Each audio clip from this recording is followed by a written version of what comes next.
Merci la régie et merci chers téléspectateurs de Canal Éducation, la chaîne de tous les savoirs. Nous continuons notre série d'entretiens consacrée au bilan du ministère de l'Éducation nationale et nous recevons à présent M. Tengue Laba, il est le directeur de l'enseignement préscolaire. M. Ba, bonjour. Bonjour, M. Papkoli. Et avec moi, ma consoeur Aminata Soumaré. Bonjour Amina.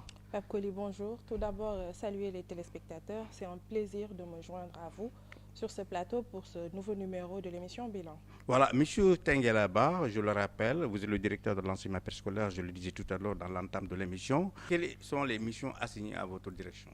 Voilà, donc j'ai la direction de l'enseignement préscolaire, vous l'avez dit.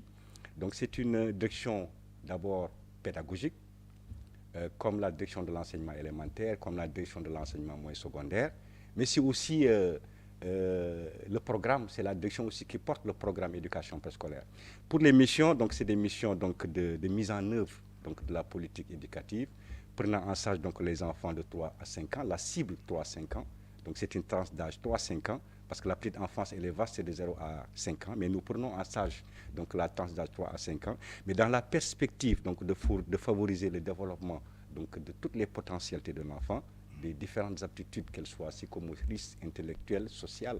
Donc ce que nous appelons dans notre jargon pédagogique, donc au plan psychomoteur, au plan socio-émotionnel et au plan cognitif. Donc toutes les aptitudes donc, de l'enfant, faire en sorte que donc, le développement, que l'enfant puisse se développer donc, son plein potentiel. Donc justement, donc voilà, ce sont les missions de la DEPS, mais nous contribuons donc à la mise en œuvre donc, de la politique nationale d'éducation préscolaire et au-delà de la politique nationale de développement intégré de la petite enfance, coordonnée aujourd'hui par l'Agence nationale de la petite enfance et de la case des petits. Nous veillons également donc, au respect de toutes les normes de sécurité donc de l'environnement scolaire, donc les normes de sécurité, c'est éminemment important, surtout des établissements du préscolaire, et en priorité surtout le privé.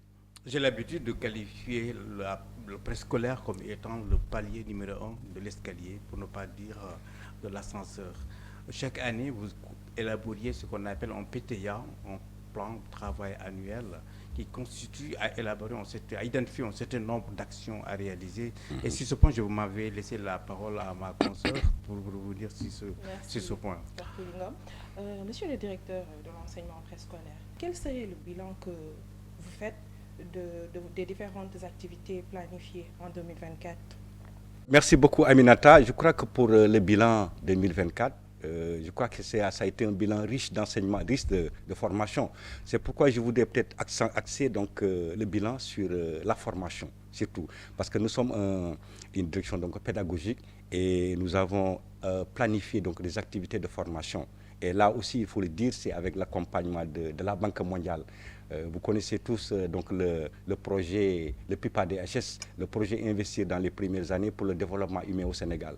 Mais aussi et surtout, grâce aussi à l'accompagnement de l'UNICEF.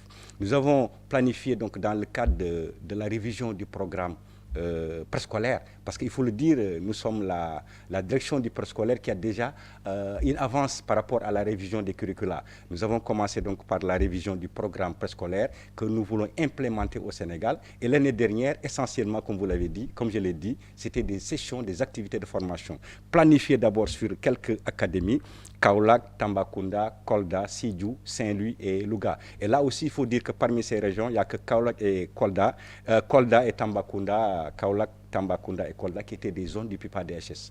Les autres zones, c'était des zones donc, que nous avons formées, mais sur financement du PIPA de l'UNICEF. Donc pour les activités donc, planifiées, mais pour les activités réalisées, il faut dire que nous avons fait des formations donc, à Sédhiou avec l'accompagnement de l'UNICEF qui nous a permis de former donc, 25 formateurs et 271 enseignants, dont 143 filles. Donc c'était une formation sur le programme révisé, mais articulée à l'approche bilingue. Donc cette même formation aussi a été déroulée à Saint-Louis. Et à Saint-Louis aussi, il faut dire que nous avons aussi formé, surtout, nous avons procédé à la formation qualifiante donc des enseignants du préscolaire, des académies de Saint-Louis et de Louga, parce que nous étions rendus compte que beaucoup d'enseignants de Saint-Louis et de Louga n'avaient pas de formation initiale, ne bénéficiaient pas de formation initiale. Donc nous avons fait ce qu'on appelle donc, une formation qualifiante dans les CRFPE, mais à distinguer avec la formation formation diplômante. Il ne s'agit pas de formation qui débouche sur un diplôme, mais de qualifier l'enseignant pour permettre à l'enseignant de prendre en charge correctement donc, les apprentissages. Donc ça s'est fait à Saint-Louis, avec 135 enseignants à Louga, 163 à Saint-Louis, et dont 145 filles. Femmes avec l'accompagnement de l'UNICEF, mais aussi des formations donc, à Kaolack dans le cadre du programme révisé du préscolaire, mais cette fois-ci qui n'est pas articulé à l'approche bilingue. Donc là aussi, ça nous a permis de former 24 formateurs, entendez, les inspecteurs, donc 708 enseignants formés, 708 enseignants, donc 458 femmes formées au nouveau programme rénové. Mais aussi, nous avons mis à disposition aussi des outils. Par exemple, les guides pédagogiques. Avec l'accompagnement aussi de l'UNICEF, nous avons procédé à l'impression de 15 000 guides pédagogiques que nous avons mis à la disposition de toutes les académies du Sénégal, 15 000 guides, en raison de 5 000 par section, parce qu'au préscolaire, c'est la petite, la moyenne et la grande section. Donc 5 000 pour la petite section, 5 000 pour la moyenne et 5 000 pour la grande section, mais aussi des recueils de jeux, parce que l'ADEPS aussi a élaboré ce qu'on appelle des recueils donc de français et de mathématiques sous forme de jeux, des recueils de jeux. En mathématiques et en français. Ce qui fait que donc, nous avons imprimé 10 000 recueils de jeux en français et 10 000 recueils de jeux aussi en mathématiques. Donc pour l'essentiel, c'est des activités de bilan, de formation, essentiellement axées donc, sur les enseignants, l'enseignant qui constitue aujourd'hui l'intrant essentiel de qualité. Mais surtout aussi pour aider à la préparation aussi des enfants, parce que notre mission essentielle, surtout, et là aussi c'est une option donc de la direction de l'enseignement préscolaire, une option du programme préscolaire, aller vers la prise en charge, la prise en charge de la qualité, surtout donc des apprentissages. Parce qu'aujourd'hui, il est reconnu que l'éducation préscolaire aujourd'hui est une composante donc essentielle, une composante de qualité, donc dans la préparation des enfants à l'enseignement primaire, mais aussi c'est un facteur déterminant pour la poursuite de la scolarité aussi. Merci Monsieur beaucoup. Ba, récemment, une initiative a été lancée, c'est l'introduction de l'anglais en tant que directeur de l'enseignement préscolaire. Quelle appréciation faites-vous de cette initiative? Oui, c'est une excellente initiative. Là aussi, je crois que tous les gens sont unanimes à dire que l'anglais aujourd'hui dans le monde est incontournable. Et plus c'est tôt et c'est mieux, je crois. Voilà, donc c'est pourquoi effectivement nous allons saluer cette initiative. Et là aussi, je crois qu'il faut aussi saluer le portage institutionnel et féliciter aussi le ministre de l'Éducation nationale, M. Moustapha Mamba Guirassy, qui est aujourd'hui en train de transformer aussi le système éducatif sénégalais, en mettant en exergue aujourd'hui ce qu'il convient d'appeler l'essentiel de ce qu'il faut enseigner aux enfants et l'essentiel de ce qu'il faut savoir. Aujourd'hui, l'anglais est devenu incontournable. Donc nous avons été associés donc à cela, le préscolaire. Vous savez tous que le préscolaire est aujourd'hui là-dedans, et nous avons commencé par la moindre section pour l'introduction de l'anglais. Notre équipe technique, l'équipe technique de la DEF, y a travaillé en termes de contribution, mais aussi en termes d'élaboration des modules de formation des enseignants, parce que sur les 59 inspections de l'éducation et de la formation, on a choisi donc une classe donc d'expérimentation, la moyenne section pour donc chaque inspection de l'éducation et de la formation. À vous entendre parler, monsieur le directeur, on a l'impression que tout va dans le préscolaire, en parlant de la gouvernance, de l'équipement et de la formation dont vous avez fait cas tout à l'heure, au niveau de Sédhiou, Gola, Saint-Louis et récemment Kaolack. Mais est-ce à dire tout est rose dans le préscolaire? Vous l'avez dit, monsieur Ngom, effectivement, si nous misons aujourd'hui nous avons misé sur la qualité des enseignements apprentissages, mais nous ne saisissons pas donc ces défis aussi essentiels qui est lié aussi à l'accès, parce que c'est un de nos défis majeurs.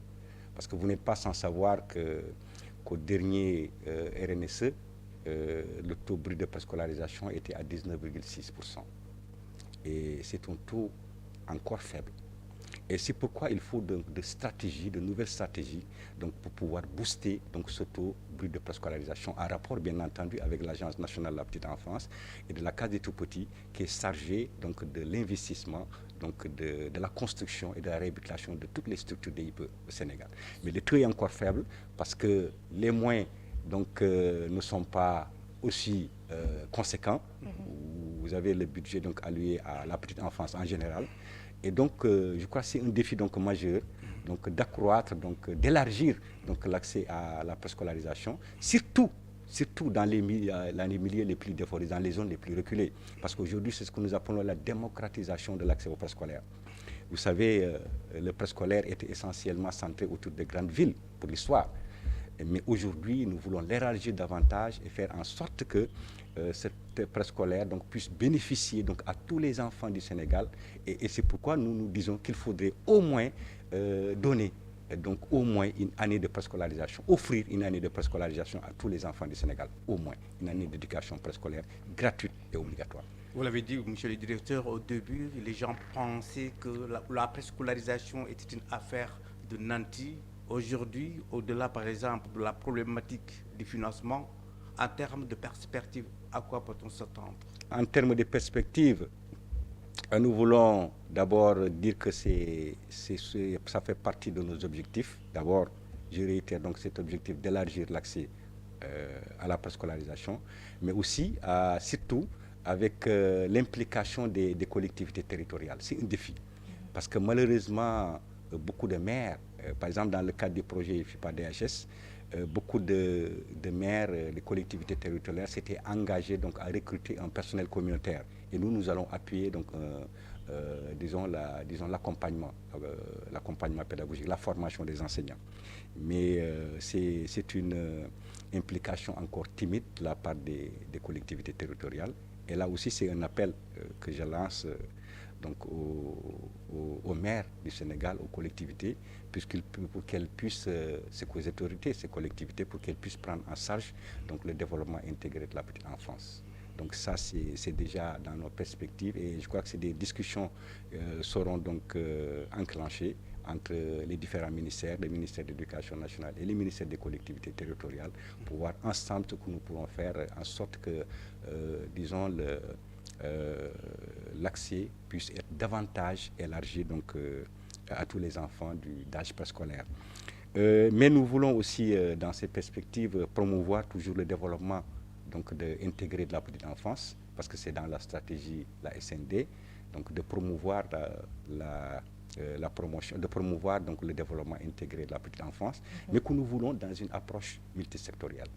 Parce que vous savez, la petite enfance, c'est disons, un sous-secteur très complexe qui demande donc une intersectoralité.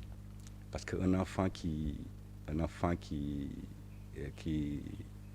souffre des problèmes de retard nutritionnel ou un enfant qui a des retards de croissance, des problèmes de santé ne peut pas apprendre. Donc c'est déjà les moteurs essentiels des fondamentaux avant même l'apprentissage précoce, parce que nous aurons l'apprentissage précoce. C'est pourquoi c'est un niveau que je ne comprends pas, ça relève du paradoxe.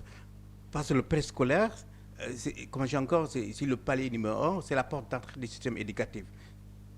C'est là où on retrouve les cibles les plus fragiles qui méritent un accompagnement consistant et bizarrement, du point de vue accompagnement financier, le budget, c'est ce que vous savez. Hein.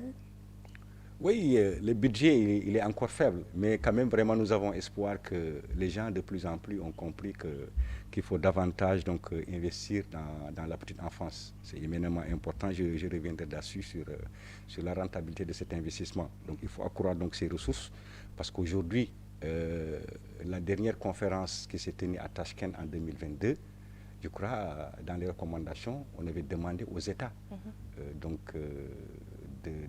d'allouer 10% donc, des budgets d'éducation. Mais nous en sommes à 2%, encore moins de 2% même. Et c'est pourquoi je crois qu'avec la volonté politique et le portage institutionnel, je crois que c'est important. Nous pensons et nous avons espoir que des moyens conséquents seront alloués à l'éducation et à l'éducation de la petite enfance. Et d'ailleurs, je dois dire que je reviens de la conférence Sud-Sud, coopération Sud-Sud qui s'est tenue à Rabat au Maroc. Donc c'était du 22 au 24 de ce mois, janvier. Et donc il a été beaucoup question donc, de cet investissement, donc d'accroître donc, les investissements nécessaires pour la petite enfance. Mais nous voulons, comme je l'ai dit, dans cette perspective, c'est pourquoi nous pensons, avec les moyens que nous serons alloués, que nous pourrons aller vers la généralisation donc, de la préscolarisation des enfants de 5 ans. Mais une généralisation qui sera donc soutenus par des investissements, mais surtout avec des engagements aussi, des engagements très forts, en s'inspirant d'ailleurs du modèle marocain. Parce que vous savez, le Maroc, avec la Fondation marocaine pour la généralisation du préscolaire, ils sont passés de 18% en 2018, 18% en 2018, mais à 79% de taux de préscolarisation en 2024. C'est un bond spectaculaire. Ils ont compris l'importance donc de cette petite enfance dont vous parlez, qui constitue un fondement, le fondement même de l'éducation, les premières briques même de l'éducation, M. Ngom. Non seulement ils ont compris, mais il y a ce qu'on appelle aussi un engagement. Un portage institutionnel. Le portage et la volonté politique. Voilà. Oui, des autorités. Qui a agi et qui a compris. Le roi que Dieu l'assiste, le roi Mohamed VI que Dieu l'assiste. Justement, par rapport à cette conférence, quels sont les autres points importants qui ont été soulignés? Oui, j'ai parlé tout à l'heure de l'intersectorialité, je crois que c'est important, mais accroître aussi les ressources, mais aussi s'inspirer du modèle marocain. C'est pourquoi dans nos perspectives, nous pensons, et là aussi ce sera en rapport avec l'Agence nationale de la petite enfance et la case des tout-petits, d'élaborer un master plan. Je crois qu'il nous faut un master plan pour le préscolaire. Un master plan d'ailleurs qui sera adossé au master plan du gouvernement du Sénégal, donc 2025-2029. Et c'est avec ce master plan que nous pourrons donc dérouler donc toutes ces activités en rapport avec l'accès, en rapport avec la qualité donc des enseignements apprentissages, mais aussi en rapport avec la gouvernance donc de la petite enfance. Pour terminer, Monsieur le Directeur, quel message lancez-vous à l'endroit de la communauté éducative? Je voudrais donc faire un plaidoyer très fort relatif à l'investissement massif, pour un investissement massif dans la petite enfance. Il nous faut, et c'est essentiel, donc il nous faut donc fournir un accès équitable à des services et interventions de qualité. Donc cet accès donc de qualité donc constitue donc l'investissement donc le plus rentable et le plus efficace d'ailleurs que puisse réaliser un pays. Je crois que c'est l'investissement dans la petite enfance. C'est l'investissement le plus efficace, mais le plus rentable que puisse réaliser un pays. Et c'est éminemment important parce que vous savez qu'il y a des études qui ont été faites, et d'ailleurs avec l'économiste américain James Heckman, qui a remporté le prix Nobel en 2000 et qui a travaillé un peu sur la rentabilité de l'investissement. Et il dit que donc, la rentabilité de l'investissement en faveur de l'éducation préscolaire est d'autant plus élevée. Donc si, disons, l'investissement intervient tôt dans la vie de l'enfant et que cet investissement aussi soit donc axé, que l'accent donc soit mis surtout sur les enfants défavorisés et aussi en mettant aussi, disons, en ciblant aussi des objectifs d'équité et d'égalité. Parce que l'accès à des services et à des informations de qualité, ça nous permet donc d'améliorer, disons, d'abord les capacités d'apprentissage, d'améliorer aussi les rendements scolaires quand nous serons au moins secondaire, mais et plus globalement surtout, c'est de renforcer aussi le développement, renforcer le capital humain. C'est important et promouvoir le développement durable dans une société plus équitable, une société juste, une société aussi résiliente et prospère. Merci, Monsieur le Directeur. Amina, merci. Merci à vous. Ça a été un plaisir de vous accueillir au niveau de Canal Éducation pour partager avec les populations et les auditeurs les bilans de votre sous-secteur, la petite enfance, un élément indispensable et très important dans le système éducatif sénégalais. Merci, ça a été un honneur pour nous. Chers téléspectateurs, merci à vous également. Je vous donne rendez-vous sous peu de temps pour notre entretien.